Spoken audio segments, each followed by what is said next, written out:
Hello दोस्तों, मैं हूं प्रेम पांडे और आपका अपने यूट्यूब चैनल सागर कैरियर एकेडमी में स्वागत है।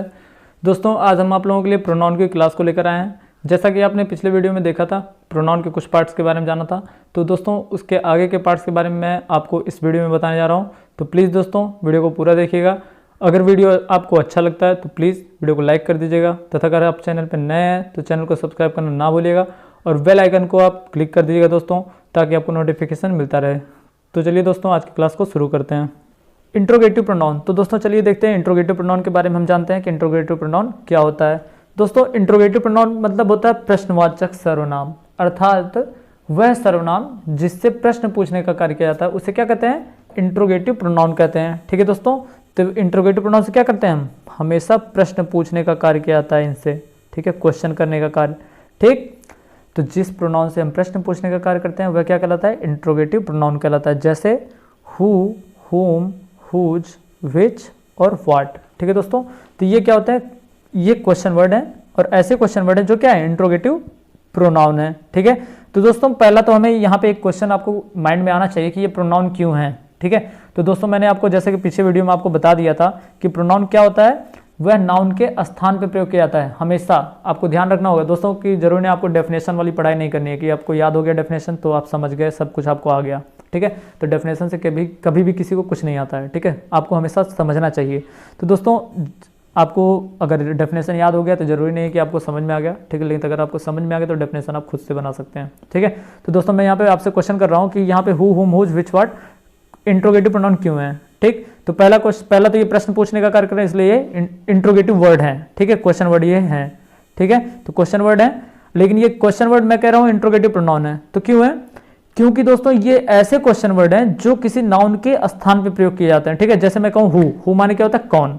ठीक है, तो यहाँ पे अगर मैं आपसे कहूँ कि आपके पिताजी कौन है, ठीक है, या फिर आपके पिताजी का क्या नाम है, व्हाट। ठीक है, तो यहाँ पे आपके पिताजी का क्या नाम है, तो कुछ नाम होगा कि नहीं होगा? या फिर आपके पिताजी कुछ तो होंगे, किसान हो गया, मजदूर हो गए, डॉक्टर, आईएएस ऑफिसर, कुछ भी हो सकते हैं। ठीक है, तो वो क्या है? कुछ पोस्ट है कि नहीं है, तो उस पोस्ट का नाम है या फिर उनका कुछ नाम है, इसलिए वो क्या हो गया? नाम जब है, नाम के स्थान पे तो इनका प्रयोग कर रहे हैं हम, तो जब इनका प्रयोग हम किसी नाम के स्थान पे कर रहे हैं तो ये क्या हो जाएंगे? प्रोनाउन हो जाएंगे। ओके दोस्तों, आई होप कि आपको समझ में आ रहा होगा। ठीक है, अगर समझ में आ गया तो प्लीज़ लाइक कर दीजिए वीडियो को। ठीक है, और चैनल पे अगर आप नए हैं तो चैनल को सब्सक्राइब जरूर कर दीजिएगा। ठीक है, तो चलिए आगे के बारे में जानते हैं, इनके बारे में इंट्रोगेटिव वर्ड्स प्रोनाउंस के बारे में जानते हैं कि क्या होता है। ठीक, तो दोस्तों इनका अर्थ हमेशा कैसे शुरू होता है? इंट्रोगेटिव प्रोनाउन का अर्थ कैसे शुरू होता है और ये हमेशा वाक्य के शुरू में प्रयोग किए जाते हैं। अभी आपको हम एग्जांपल से बता देंगे। ठीक है, तथा इनकी एक और विशेषता है कि इनके तुरंत बाद क्या आता है? कोई वर्ब आता है।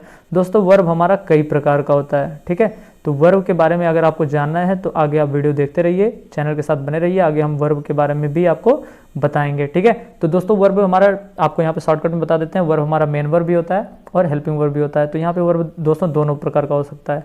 ठीक है, तो एक बार फिर से मैं आपको बताता हूँ इंट्रोगेटिव प्रोनाउन का कैसे शुरू होता है और इनके तुरंत बाद वर्ब का प्रयोग करते हैं और ये वाक्य के शुरू में प्रयोग किए जाते हैं। ओके, तो चलिए दोस्तों एग्जाम्पल के बारे में जानते हैं। एग्जाम्पल क्या क्या है हमारा?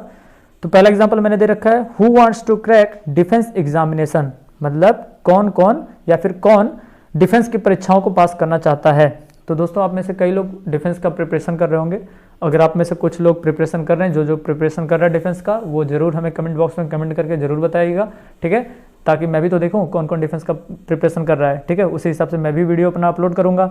ठीक है, तो दोस्तों यहाँ पे देखिए समझने वाली चीज़ है कि हु क्या है? क्वेश्चन वर्ड है और वांट्स क्या है? वर्ब है कि नहीं है? वांट माने चाहना। ठीक, तो ये वर्ब है और ये क्वेश्चन वर्ड है, इसलिए क्या होगा?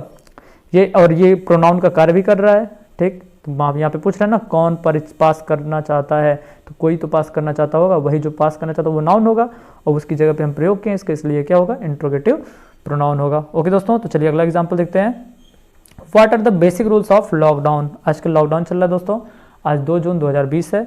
ठीक है, तो आज लॉकडाउन का समय चल रहा है, अभी लॉकडाउन 5 इस टाइम चल रहा है। तो दोस्तों यहाँ पे what are the basic rules of lockdown, तो बेसिक नियमों के बारे में जानना चाहता है, प्रारंभिक नियम के बारे में। ठीक है, तो लॉकडाउन का प्रारंभिक नियम क्या है? यहाँ पे व्हाट क्या है? क्वेश्चन वर्ड है और इसके तुरंत बाद देखिए यहाँ पे हेल्पिंग वर्ब आ गया है। ठीक, और ये व्हाट क्या है? पूछ रहा है, नियमों के बारे में पूछ रहा है। ठीक है, तो उन नियमों का कुछ नाम होगा, कुछ होंगे नियम। तो इसलिए वो नाउन के स्थान पे व्हाट प्रयोग किया गया, इसलिए प्रोनाउन है। और कौन सा प्रोनाउन है? इंट्रोगेटिव प्रोनाउन, क्योंकि प्रश्न पूछने का कार्य कर रहा है। ओके दोस्तों, तो आई होप कि इंट्रोगेटिव प्रोनाउन आपको समझ में आ गया होगा। और अगर आपको इंट्रोगेटिव प्रोनाउन समझ में आ गया तो वीडियो को तुरंत शेयर कर दीजिएगा दोस्तों, ठीक है। तो चलिए अब हम जानते हैं रिलेटिव प्रोनाउन के बारे में। ओके दोस्तों, तो दोस्तों रिलेटिव प्रोनाउन का अर्थ होता है संबंध सूचक सर्वनाम, अर्थात यह सर्वनाम क्या करेगा? संबंध बताने का कार्य करेगा। किससे संबंध बताएगा? किसी नाउन का, ठीक है, किसी नाउन का संबंध बताएगा। कैसे बताएगा दोस्तों? अभी हम डेफिनेशन से आपको समझाने की कोशिश करते हैं। तो दोस्तों डेफिनेशन इसका होता है वह प्रोनाउन मीन्स वह प्रोनाउन, वह सर्वनाम जो दो वाक्यों को आपस में जोड़ने का कार्य करता है। यह क्या करता है? दो वाक्यों को आपस में जोड़ने का कार्य करता है तथा अपने से ठीक पहले, यानी वह प्रोनाउन जो दो वाक्यों को आपस में जोड़ता है तथा अपने से ठीक पहले आने वाले नाउन से संबंध बताएगा। किससे बताएगा संबंध? नाउन से, ठीक है। कौन से नाउन से? अपने से ठीक पहले आने वाले नाउन से। वह प्रोनाउन जो दो वाक्यों को आपस में जोड़ता है तथा अपने से ठीक पहले आने वाले नाउन से संबंध बताता है, वह क्या कहलाता है? रिलेटिव प्रोनाउन कहलाता है। ओके दोस्तों, आई होप कि आपको डेफिनेशन समझ में आ रहा होगा, ठीक। तो दोस्तों जैसे कि रिलेटिव प्रोनाउन कौन कौन होता है? Who, whom, whose, which, what और दैट। यहाँ पे ये सब क्या है दोस्तों? रिलेटिव प्रोनाउन के एग्जाम्पल हैं।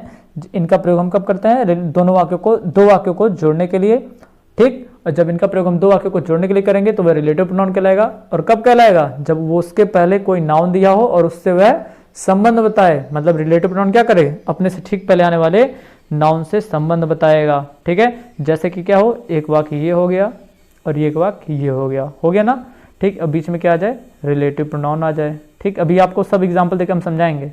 ये रिलेटिव प्रोनाउन है और ये दो वाक्य हैं, ठीक। इस पहले वाले वाक्य में क्या दिया होगा? यहाँ पे कोई नाउन दिया होगा कि नहीं दिया होगा, ठीक। तो यहाँ पे रिलेटिव प्रोनाउन दोनों वाक्यों को जोड़ रहा है, ठीक।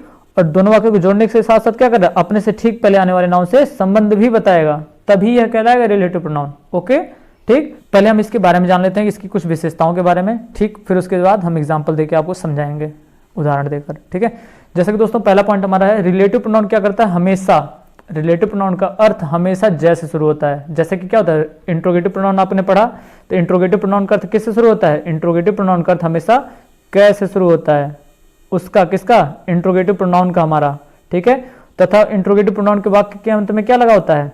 जब इंट्रोगेटिव क्वेश्चन वर्ड क्या होता है? शुरू में दिया होता है और उसके वाक्य के अंत में तब क्या लगा होता है? क्वेश्चन मार्क लगा होता है। लेकिन इसमें क्या होता है? फुल स्टॉप का प्रयोग करते हैं हम। ओके, तो रिलेटिव प्रोनाउन का अर्थ जैसे शुरू होता है तथा यह दो वाक्यों के बीच में आते हैं, यानी दो वाक्यों को जोड़ने का कार्य करता है रिलेटिव प्रोनाउन, ठीक है दोस्तों। जैसे कि आपको एग्जांपल यहाँ पे लिखा हुआ है, this is the boy who was blind, ठीक। यहाँ पे हु क्या है? यहाँ पे हु रिलेटिव प्रोनाउन है। क्यों? क्योंकि देखिए दोस्तों, यह पहले बात तो शुरू में क्वेश्चन वर्ड के रूप में तो प्रयोग नहीं हुआ है। क्वेश्चन वर्ड के रूप में प्रयोग हुआ है क्या? वाक्य के शुरू में नहीं है ना। तो जब ये वाक्य के शुरू में नहीं है तो ये क्या होगा? यह रिलेटिव प्रोनाउन होगा। मतलब दो वाक्य को जोड़ने का कार्य कर रहा है, बीच में है, ठीक। तो जोड़ रहा है, पहला वाक्य ये रहा हमारा और दूसरा वाक्य ये रहा, ठीक। तो बीच में क्या हो गया हमारा? रिलेटिव प्रोनाउन, ठीक। और इसके ठीक पहले देखिए यहाँ पे कोई नाउन दिया है कि नहीं दिया है? दिया है ना कोई नाउन, ठीक है। तो ये नाउन हो गया हमारा। तो और अब देखिए यहाँ पे डेफिनेशन जो मैंने बोला, रिलेटिव प्रोनाउन अपने से ठीक पहले आने वाले नाउन से क्या करता है? संबंध बताता है, ठीक है। और दोस्तों इसका पूरे वाक्य का अर्थ क्या होगा? यह वही लड़का है, दिस इज द बॉय, यह वही लड़का है हु वाज ब्लाइंड, जो क्या था? अंधा था, ठीक है। तो दोस्तों इसका अर्थ यही होगा। अब यहाँ पे देखिए इसका अर्थ जैसे शुरू हो रहा है, जैसे शुरू हो रहा है कि नहीं हो रहा है, ठीक है। तो दोस्तों अब चलते हैं, दूसरा पॉइंट जानते हैं। रिलेटिव प्रोनाउन अपने से पहले आने वाले नाउन से संबंध बताता है। मैंने डेफिनेशन में ही आपको ये पॉइंट बता दिया, ठीक। थर्ड पॉइंट आप जानिए, रिलेटिव प्रोनाउन का नंबर तथा जेंडर उसके एंटीग्रेंट के अनुसार होता है। दोस्तों अभी हम एंटीग्रेंट के बारे में भी आपको बताएंगे और उसके पहले आपको हम बताते हैं नंबर क्या होता है, जेंडर क्या होता है। दोस्तों नंबर के बारे में आपको पिछले वीडियो में, मतलब अपने नाउन वाले पार्ट्स में आपको बता रखा हूँ। नंबर क्या होता है, जेंडर के बारे में भी बता दिया है, ठीक है। तो दोस्तों नंबर होता है दो, पहला सिंगुलर नंबर और दूसरा प्लूरल नंबर होता है, ठीक है दोस्तों। तो चलिए अब हम जानते हैं एंटीग्रेंट के बारे में, ठीक है। तो दोस्तों रिलेटिव प्रोनाउन अपने से ठीक पहले, मतलब एंटीग्रेंट का डेफिनेशन क्या हो जाएगा दोस्तों?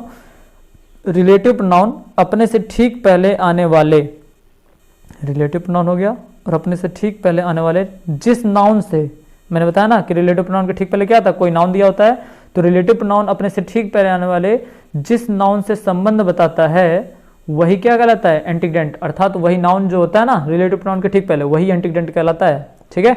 जैसे एग्जांपल यहाँ पे दिया हुआ है, यहाँ पे देखिए हु से जुड़ा है कि नहीं जुड़ा है? This is the man who was coming from Pune, यह वही व्यक्ति था, मतलब यह वही व्यक्ति है जो क्या था, पुणे से आ रहा था। कौन पुणे से आ रहा था, हु जो, कौन जो, वही मैन।